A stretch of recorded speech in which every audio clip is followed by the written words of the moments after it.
Y'all know it's the one and only Carissa Roots. Welcome to my channel. Like, comment, share, and subscribe to my channel, Carissa Roots. Y'all know what it is.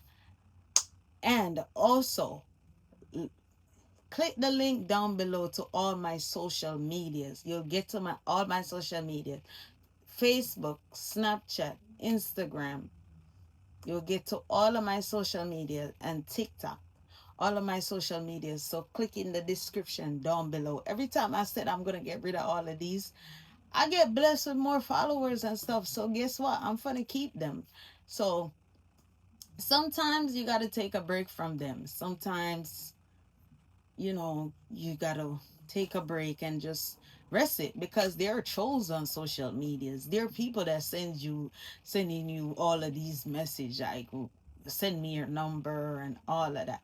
Y'all don't respond to all of that. Don't focus on the bullies. But that's not what we in here for today. Let's get to it right now, right here, right now.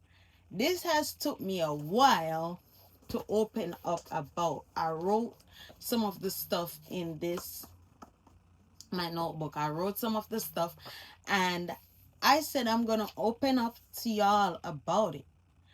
And so a lot of you guys could know where I'm coming from, why, I'm quiet most of the time, where I don't speak most of the time. You get what I'm saying? And I'm not only doing this for me. There's somebody out here going through the same thing. There's somebody out here dealing with the same thing. So it's only right for me to share my story. Your story may be different from mine. Mine may be similar to you. So enough of the chit chat. I don't want to get carried away. Let's get into it. We finna get into it. So as I said, don't forget to like, comment, share, and subscribe, and hit that notification bell. You get what I'm saying? So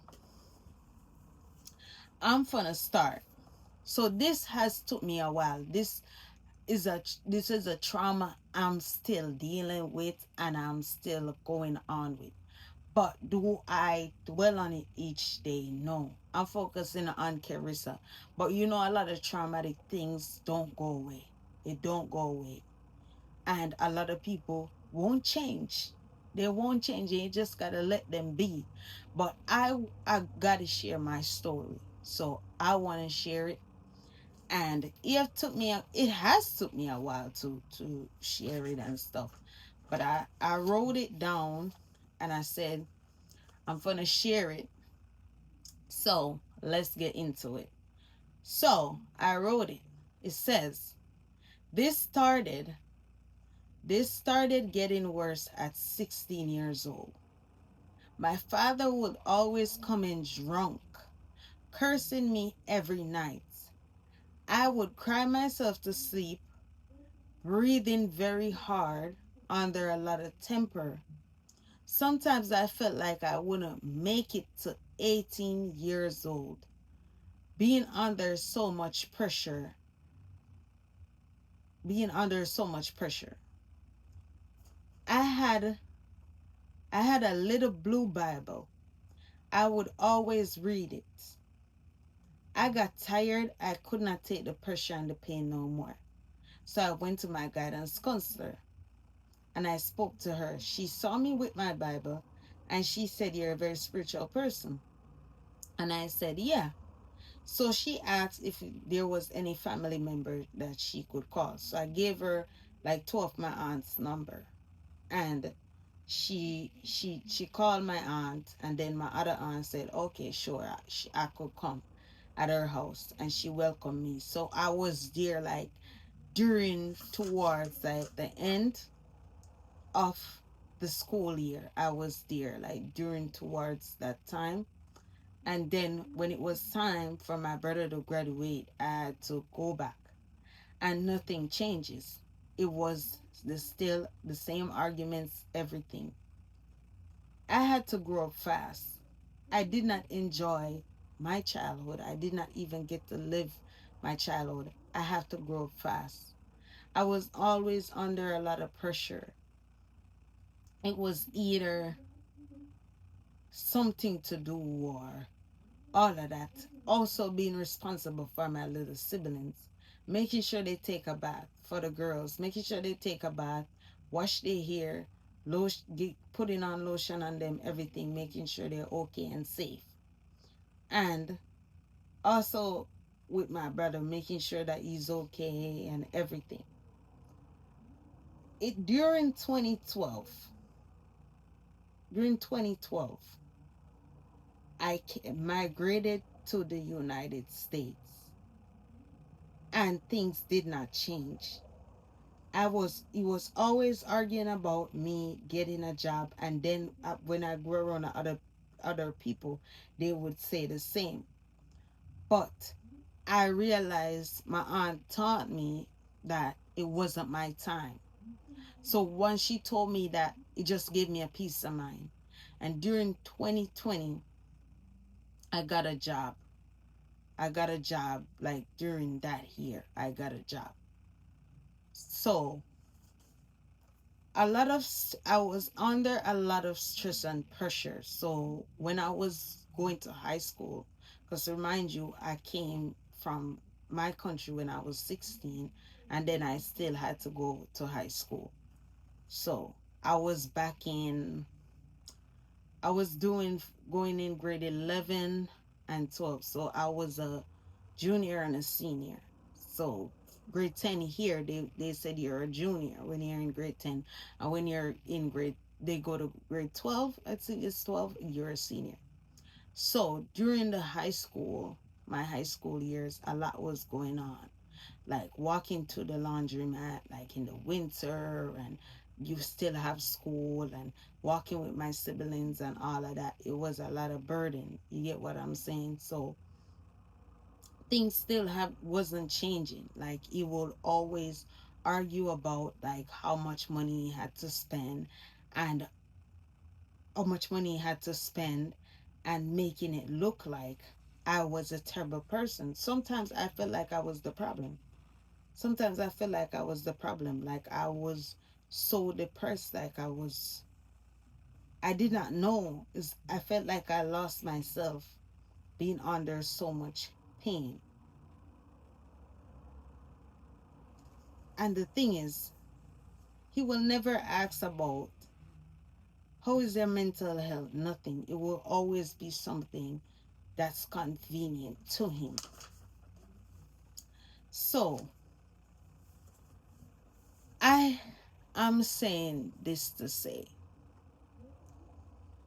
what you deal with as a parent, you have to, within your childhood or whatever you dealt with it, you have to get the necessary help that you need. Because if you don't take precaution and get the help that you need, but I don't think he would get the help that he needs, because he's like a person that doesn't want to take accountability for his actions. So if you ask him if he did it, he gonna say he didn't do nothing, he didn't cause nothing, whatever. So he's the type of person that's not gonna take accountability, and he's not gonna get the help. So he will still battle with it and stuff like that. And then sometimes I feel like myself acting like yelling and shouting and stuff like that. Like if I get upset or I'm dealing with something, I just shut down completely, or I start to yell and stuff like that. And I realize that some of his are the threats, and I don't want to bring that like like into my life. I don't want to bring that into my life. I want to change it for the better. I want to change it. And it's like sometimes you hear, oh, that's the past, and forgive this, that, and the third. Things are easier said than done. And what I realize with people, they will say, oh, do this, oh, do that, whatever. It's easier said than done. You're not dealing with the trauma.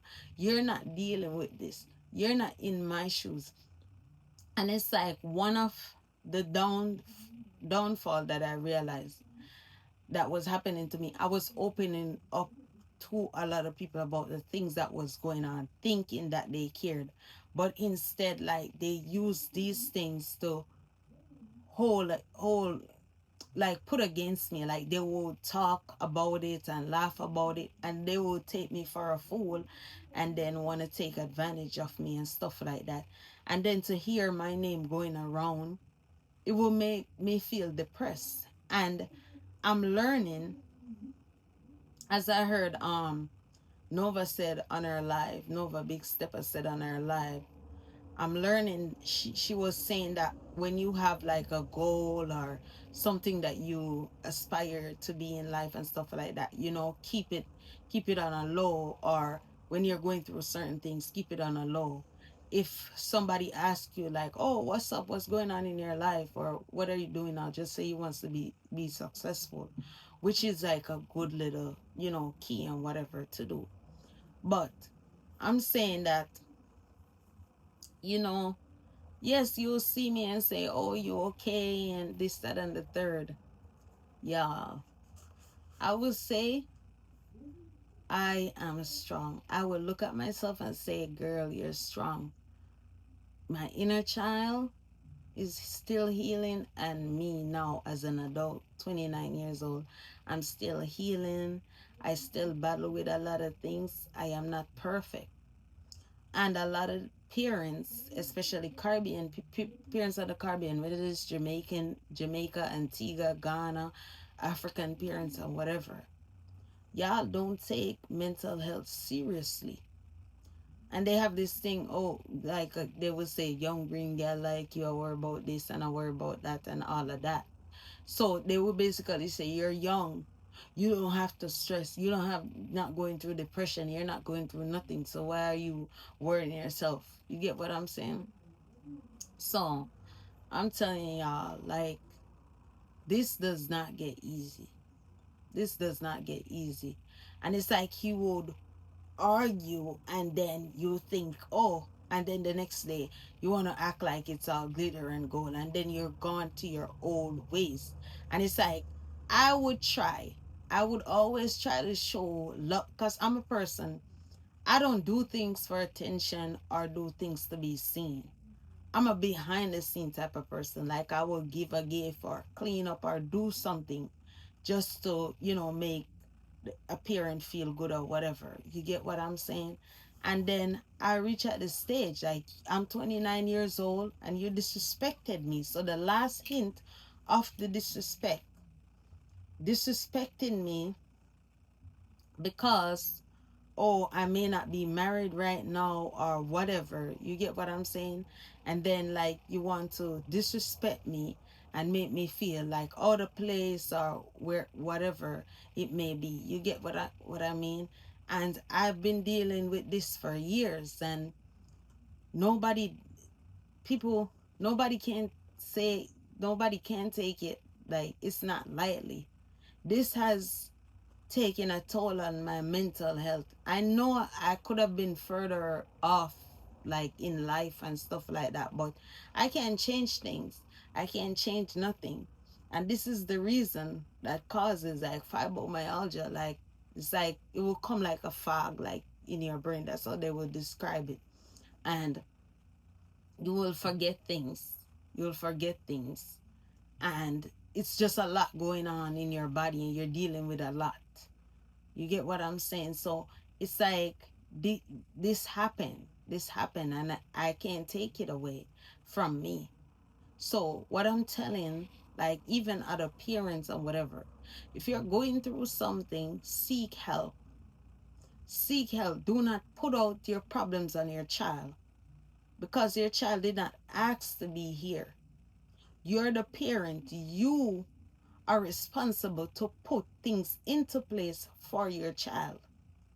Just like how you want your child to grow up, have a job, be responsible, be independent and everything. You want that from your child. So your job as a parent too, you need to check on your child. Check on your child mental health. Check if your child is okay. You cannot force things on your child. So that was with me. Oh, it's if I make a mistake, it's like, oh, it will be like a volcano erupt. Like he would always yell and do the most. And out of everybody, like every sibling or whatever, I went through it the worst, the absolute worst. The absolute worst. And this is why, like, I was drinking like there was no tomorrow. Drinking like there was no tomorrow. You get what I'm saying? It end up like smoking at one point. Like that was like a couple years back. You get what I'm saying? So I was trying to cope with this thing. You get what I mean? So all of that, all of that I'm saying. So I'm telling y'all, check in whether your child is an adult, and you as a parent, your job is never done as a parent. Your job is never done as a parent until the day you decease. Your job is never done as a parent. But I was heard, oh, you reach at a stage now, you ain't a baby no more.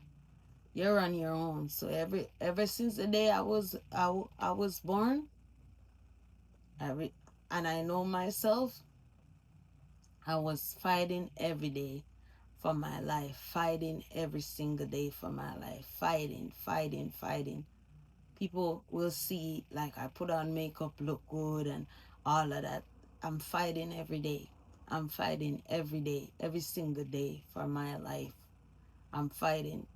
And I am not going to come on here and say, oh, I'm okay. Life is good now. No, it's not. You get what I'm saying? So that's why I said I'm going to share this with y'all. Because a lot of people, sometimes you could feel, I would feel like you're asking for help.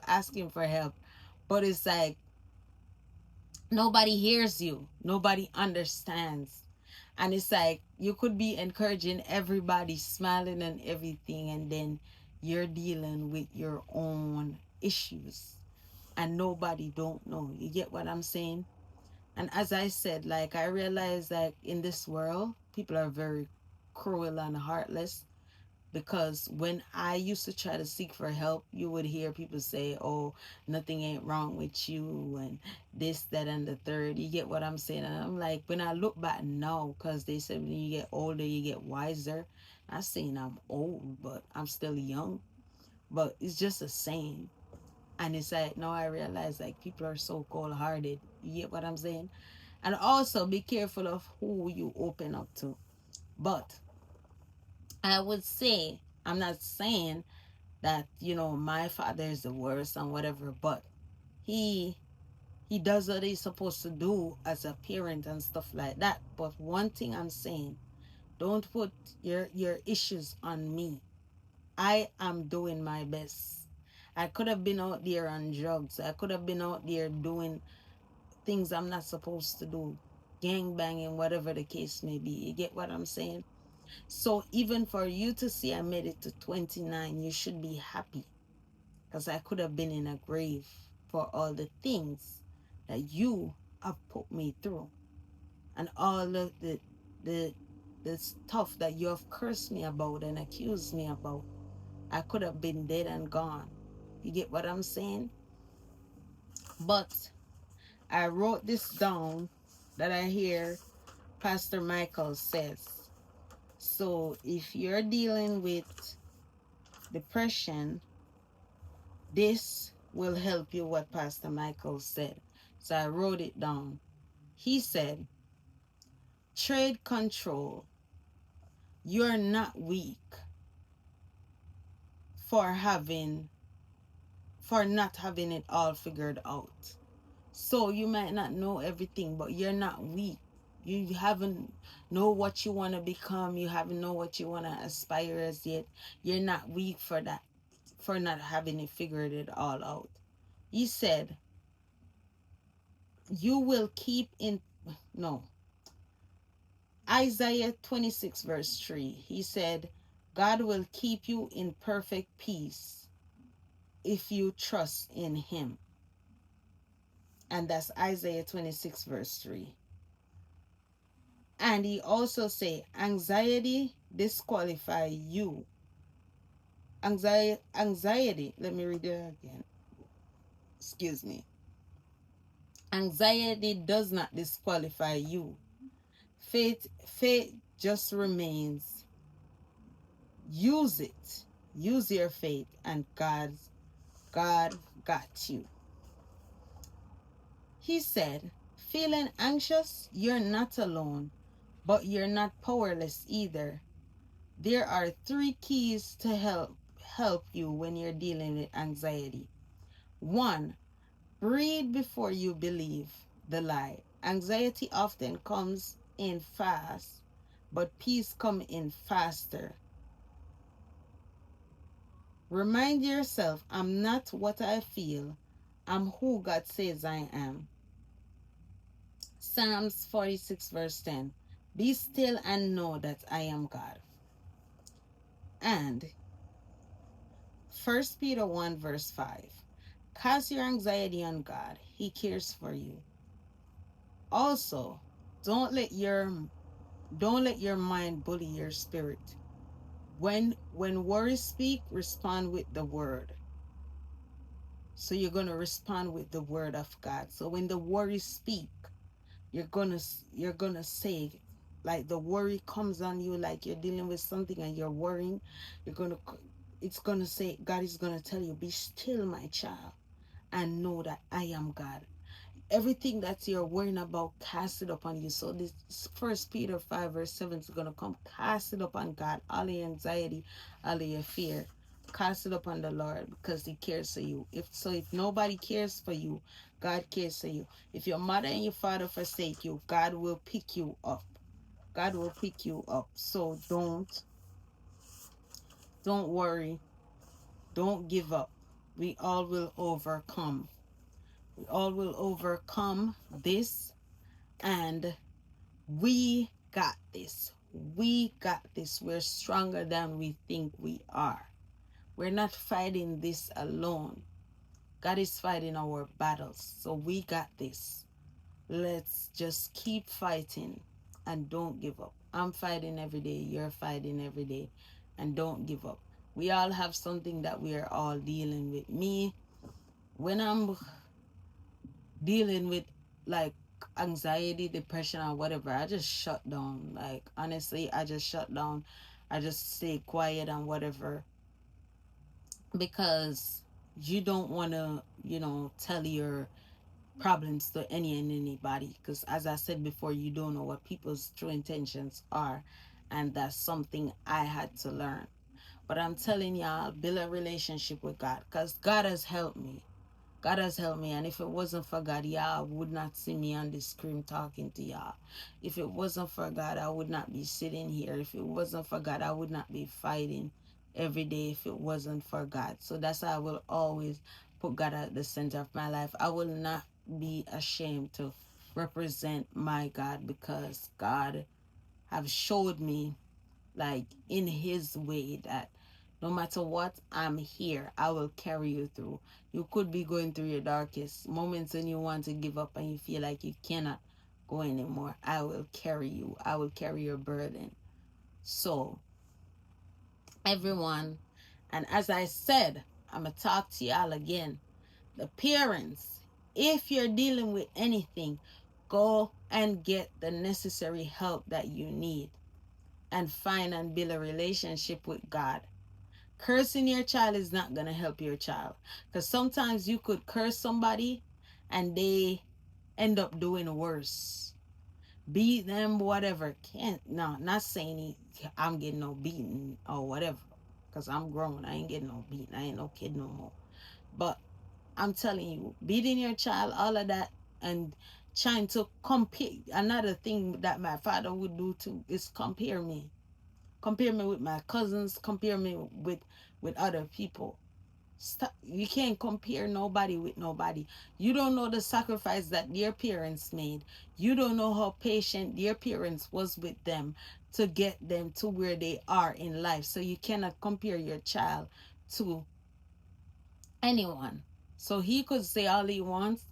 I know, I accept that I am different. I'm honest with my life. Yes, I struggle with fibromyalgia. I am honest with my life that I struggle with that. I cannot control what goes on. I fully understand that I cannot control what goes on. I understand, don't wanting to be like anybody. Don't see anybody in a different job or a different career or whatever and want to be like them, I understand that and I accept that. I accept that God created me different for a reason. I accept that all of these things that I go through, I'm going to travel the world and inspire other people not to give up. I'm going to be from one destination to the next destination. I'm going to write books. I'm going to do all of everything that God aspire for me to do. You get what I'm saying? So I accept that. And I will never ever let nobody let me feel less than. And you too, don't let nobody let you feel less than. So don't give up on yourself. Fight each day. Fight it. Fight it. Fight it. Fight it. Fight it. Fight it. Fight it each day. Fight it. It's hard to fight. Sometimes we want to give up. Sometimes we're weak. Sometimes we feel like we can't go another mile in our life. We feel like we can't go another mile in our life. So it's very important to have a great support system and everything that you need in place, and be careful who you share your weakness with, because not everybody has good intentions towards you. Most of the best person to share your weakness with is God, because when you tell God your problems and everything that you're dealing with, he ain't gonna tell nobody. Because sometimes you tell people and they go and tell other people, from one person to the next to the next to the next. The best person to tell is God. I'm not gonna tell you things are gonna happen as like a microwave, like boom, it's gonna be a miracle or whatever. No, but the best person to tell is God. And parents, love your child, hug your child, show your child that you care, show your child that you love them, show your child that not to give up. If your child is different, if your child struggle with any sicknesses, or they might not be faster like everybody else, they might be a little, they might not catch on fast like anybody else, but don't compare them with nobody. Let them feel special. Let them walk in their own shadow and get the necessary help that they need, because everybody can't be the same. Live good, love God. Don't forget to like, comment, share, and subscribe. God bless y'all. Thank you for watching. This is the one and only Kerry Saru. Clock it. Live good, love God, always and forever.